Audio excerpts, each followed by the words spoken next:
We're getting an update on the investigation now from the FBI. Let's go live to Boston.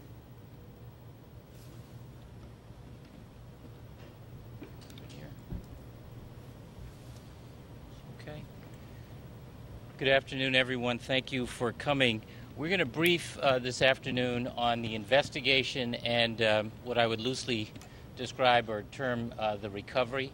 We're going to hear from the SAC for the FBI, Rick DesLauriers, on the investigation, and then the mayor and I have a couple of follow-on comments and announcements with respect to the recovery, and then any of us are available to take questions from any of you. So let me start with Special Agent DesLauriers. There you are. Thank you very much, Governor Patrick. And again, good afternoon. My name is Rick DesLauriers. I'm the Special Agent in charge of the FBI's Boston Division. Let me recap our investigative efforts this afternoon. Yesterday at this time, our collaborative efforts were focused on saving lives and treating the injured. At the same time, resources were directed to ensure the safety of our community. As soon as those important tasks were completed, first responders focused on establishing a criminal investigation. The FBI's Boston Joint Terrorism Task Force, composed of more than 30 federal, state, and local law enforcement agencies, including the Boston Police, the Massachusetts State Police, ATF, HSI, United States Secret Service, and others, responded to the scene. Many of them were already there as part of the general security for the marathon already in place. The first step law enforcement took was to secure the physical area around the blast for the purpose of preserving evidence in the area related to the devices itself. This morning, the FBI, along with Boston PD, Massachusetts State Police, and ATF, officially began its forensic evidence recovery effort at the site. Their goal was to recover physical items related to the blast. Those items have been recovered and are being sent to the FBI's laboratory in Quantico, Virginia. There, specialized examiners will reconstruct the device or devices and determine its makeup and components. Among items partially recovered are pieces of black nylon, which could be from a backpack, and what appear to be fragments of BBs and nails possibly contained in a pressure cooker device. We are expediting this blast evidence to our laboratory in Quantico, Virginia, for a complete and thorough analysis. In addition, this morning, it was determined that both of the explosives were placed in a dark-colored nylon bag or backpack.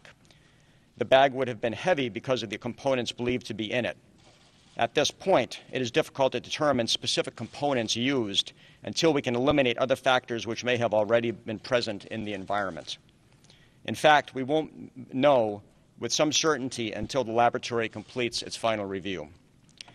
Away from the scene, yesterday afternoon, the JTTF began its investigation. Immediately after the bombing, the FBI initiated a command post.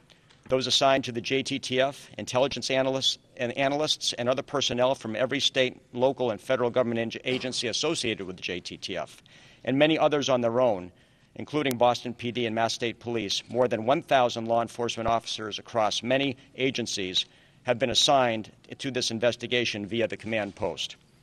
They began canvassing sources, reviewing government and public source databases, and conducting interviews with eyewitnesses and others to determine who is responsible for this crime. We are doing this methodically, carefully, yet with a sense of urgency. All across the nation and around the world, the force of the United States is working hard to locate those responsible. Already, the FBI has received more than 2,000 tips as of noon today, many of which have already been reviewed, analyzed, and vetted. We will continue to work around the clock tirelessly, side by side with our partners, to continue to investigate and act on these leads. Regarding who might be suspected of this event, the investigation is in its infancy. As law enforcement, it is our responsibility to thoroughly review each and every piece of evidence. Some of our activity you may see, some of it you won't, but rest assured we are working hard to get the answers. At this time, there are no claims of responsibility. The range of suspects and motives remains wide open. Importantly, the person who did this is someone's friend, neighbor, coworker, or relative. We are asking anyone who may have heard someone speak about the marathon or the date of April 15th in any way that indicated that he or she may target the event to call us. Someone knows who did this. Cooperation from the community will play a crucial role in this investigation.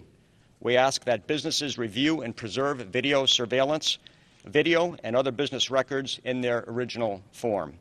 And we are asking the public to remain alert and alert us of the following activity. Any individual who expressed a desire to target the marathon, suspicious interest in researching how to create explosive devices, the noise of explosions in remote areas prior to yesterday, which may have been used as tests by those responsible for these acts, someone who appeared to be carrying an unusually heavy, dark-colored bag yesterday around the time of the blasts and in the vicinity of the blasts. As further substantive details become available that are appropriate for release, together we will either issue a press release or hold a press conference. And tomorrow we plan to hold another press conference in the early afternoon. Thank you very much. And I want to thank the public for their tremendous support in this investigation. It is crucial to our ultimate success, and I thank the residents of the City of Boston, the citizens of the Commonwealth of Massachusetts, for this information that has been provided to us. I also want to thank the Westin Hotel here for their services and allowing us to use their facility. We are very grateful for that. Thank you very much. Thank you, Rick. All right, we have been listening live to a news conference from the FBI. Some pretty important information we learned there, that forensic evidence has been recovered from the scene that includes pieces of black nylon, BBs and nails, and evidence of a black nylon backpack.